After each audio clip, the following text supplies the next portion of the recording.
ஹரி ஓம் ஜெய் வாராகி. வாழ்க்கையில் எல்லோரும் எப்பயுமே சந்தோஷமாக இருக்கவே முயற்சி பண்ணிக்கிட்டே இருங்க. அண்ணனுடைய அருளால் எல்லோருமே எப்பயுமே சந்தோஷமாகவே இருக்கலாம். இப்போது வாராகி மாலையில் 16வது பாடல், ஒரு அற்புதமான ஒரு பாடல். இது பாடலை இப்போ பார்க்கலாம். தாளும் மனமும் தலையும் குலையத் தரியலர்கள் மாளும் படிக்கு வரம் தருவாய்.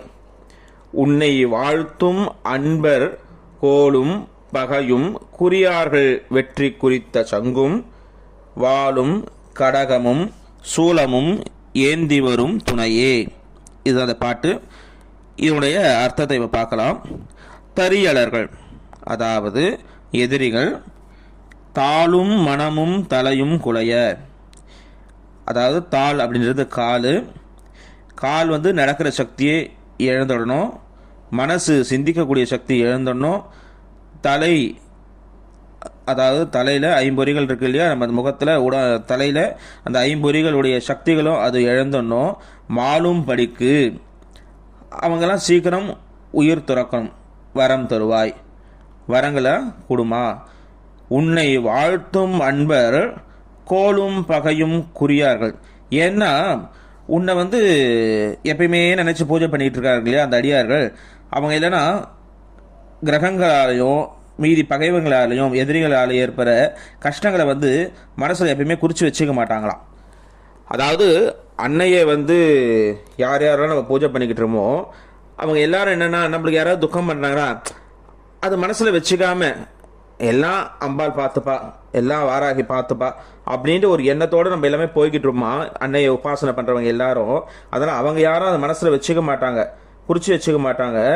அதனால் வெற்றி குறித்த சங்கும் வாளும் கடகமும் சூலமும் ஏந்தி வரும் துணையே. அதனால் அம்மா நீ என்ன பண்ணணும், அவங்க குறித்து வச்சுக்க மாட்டாங்க, அதனால் நீ தான் அவங்களுக்கு துணையாக வரணும். கையில் என்ன எடுத்துன்னு வரணும், வெற்றியை குறிக்கக்கூடிய ஒரு சங்கு கையில் வச்சுக்கோ. வாள் கேடயம் சூலம் இதெல்லாம் கையில் வச்சுட்டு வா, அவங்களுக்கு வரத்தை கொடுக்கறதுக்கு நீதாமா வரணும். ஏன்னா அவங்க மனசில் நினச்சிருக்க மாட்டாங்க, எனக்கு இவ்வளோ துரோகம் பண்ணுறாங்களே, இவ்வளோ கஷ்டம் கொடுக்குறாங்களேன்னுட்டு. அவங்க யாரும் எதிரியோ கிரகங்களையோ அவங்க யாரும் மனசில் நினைக்க மாட்டாங்க. அதனால் வேற வழி கிடையாது, நீ தான் அவங்கள பாதுகாக்கிறதுக்காக நீ கூடவே வந்துக்கிட்டே இரு அப்படின்ட்டு சுவாமி சொல்கிறார் அந்த கவிஞர். ஒரு அற்புதமான இந்த ஒரு பாடலை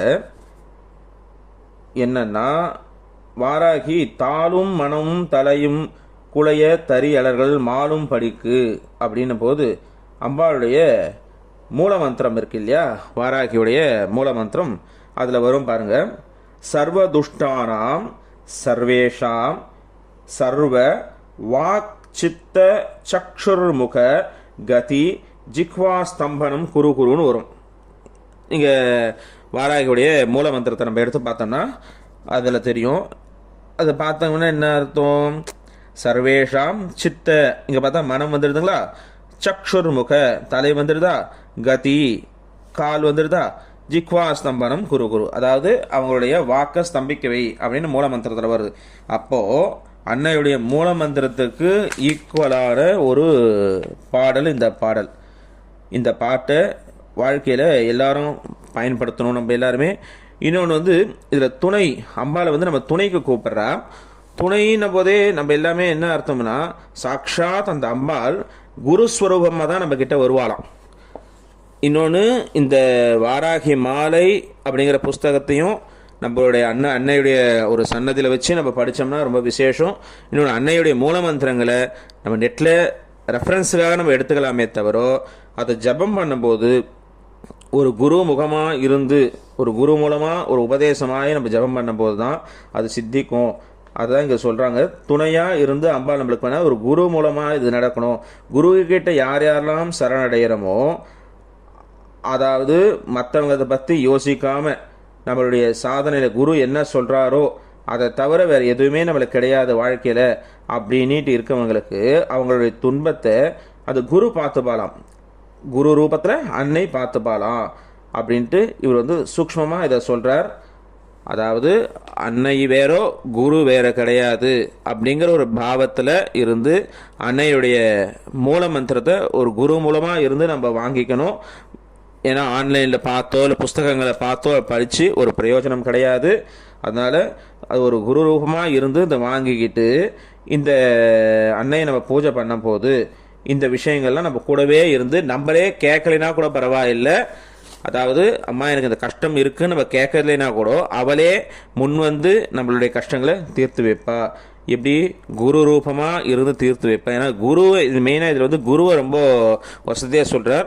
இவர் மட்டும் கிடையாது, ஸ்ரீநாதாதி குருஸ்வரூப விபவாம் அப்படின்ட்டு ஆதிசங்கரர் சொல்கிறார். அம்பாள் யாரு? குருஸ்வரூபமாக தான் அம்பாள் இங்கே வருவா அப்படிங்கிறார். விநாயகர் ரகவல்ல ஔவையார் என்ன சொல்கிறாங்கன்னா, குருவடிவாகி குவலயம் தன்னில் திருவடி வைத்து திறமிது பொருள் என்னன்னுட்டு விநாயகர் ரகவல்ல ஔவையார் சொல்கிறாங்க. அதாவது எல்லாருமே குருவுக்கு முக்கியத்துவம் கொடுக்குறாங்க. ஸோ இந்த குரு ரூபமாக அன்னை நம்மளுக்கு அருள் பாலிப்பால். இவளுடைய மூல மந்திரங்கள் நடுநோடு அந்த மூல மந்திரங்கள்லாம் சொல்கிறோம் இல்லையா, அந்த மூல மந்திரங்கள்லாம் கூட ஒரு ரெஃபரன்ஸுக்காக நம்ம வந்து நெட்லேருந்து எடுத்துக்கலாம், புஸ்தகங்கள்லேருந்து படிச்சுக்கலாமே தவிர அது ஜபம் பண்ணும்போது உபாசனை பண்ணும்போது குருவுடைய அனுகிரகம் தேவை. குரு மூலமாக தான் நம்ம இதை வந்து உபாசனை பண்ணணும். வாராகி மாலை பாராயணம் பண்ணுறது நம்ம அழகாக பண்ணலாம், தப்பில்லை. மூல மந்திரங்களை உபதேசம் பண்ணாதான் அந்த மூல மந்திரங்கள் முழு பலன் கொடுக்கும். பக்திக்கு பலன் உண்டு இருந்தாலும் அந்த பக்தியோடு சேர்ந்தது குரு பக்திக்கு தான் பலன் ரொம்ப அதிகம். நம்ம அதனால் ஒரு குரு மூலமாக இருந்து இந்த மந்திரங்களை உபதேசம் வாங்கிட்டு நம்ம எல்லாமே ஜபம் பண்ணணும். அடுத்து இந்த பாடலுடைய பலஸ்ருதி என்னன்னா, இந்த பாடலை கையில் விபூதி வச்சுட்டு ஒரு 11 முறை இந்த பாட்டை நம்ம ஜபம் பண்ணி, அதாவது பாராயணம் பண்ணி, தாளும் மனமும் தலையும் குலையத் தறியலர்கள் மாலும் படிக்கு வரம் தருவாய், உன்னை வாழ்த்தும் அன்பர் கோலும் பகையும் குறியார்கள் வெற்றி குறித்த சங்கும் வாளும் கடகமும் சூலமும் ஏந்தி வரும் துணையே அப்படின்னு சொல்லிட்டு ஒரு 11 முறை இந்த விபூதியை கையில் வச்சுட்டு பாராயணம் பண்ணிவிட்டு அந்த விபூதியை நெத்தியில் வச்சுட்டு போனோம்னா நம்மளுக்கு ஒரு பாதுகாப்பு கவச்சம் மாதிரி நம்மளுக்கு இருக்குமா இந்த பாட்டு. வேண்டின எல்லாத்தையும் கொடுக்கக்கூடியது இந்த பாடல். அவ்வளோ ஒரு அற்புதமான ஒரு பாடல். நோயால் பீடிக்கப்பட்டிருந்தாலும் சரி, என்ன ஒரு கஷ்டத்தில் இருந்தாலும் இந்த ஒரு பாடல் நம்மளை காப்பாற்றும். அந்த விபூதியில் மந்திரிச்சு நம்ம நெத்தியில் வச்சுட்டோம்னாலும் ரொம்ப அற்புதமான ஒரு பலனை தரக்கூடிய ஒரு பாடல் இது. அற்புதமான இந்த பாடலை டெய்லியும் பாராயணம் பண்ணி அன்னை வாராகினுடைய பரிபூர்ண அனுகிரகத்தை எல்லாரும் வாங்கிக்கணும்னுட்டு கேட்டுக்கிறேன். அன்னை வாராகி உங்கள் எல்லாருக்கும் எல்லா வளமும் நலமும் தருவா. அடுத்த பதிவில் அடுத்த ஒரு அற்புதமான பாட்டு அதை பார்க்கலாம். ஹரி ஓம் ஜெய் வாராகி, ஹரி ஓம் ஜெய் வாராகி, ஹரி ஓம் ஜெய் வாராகி.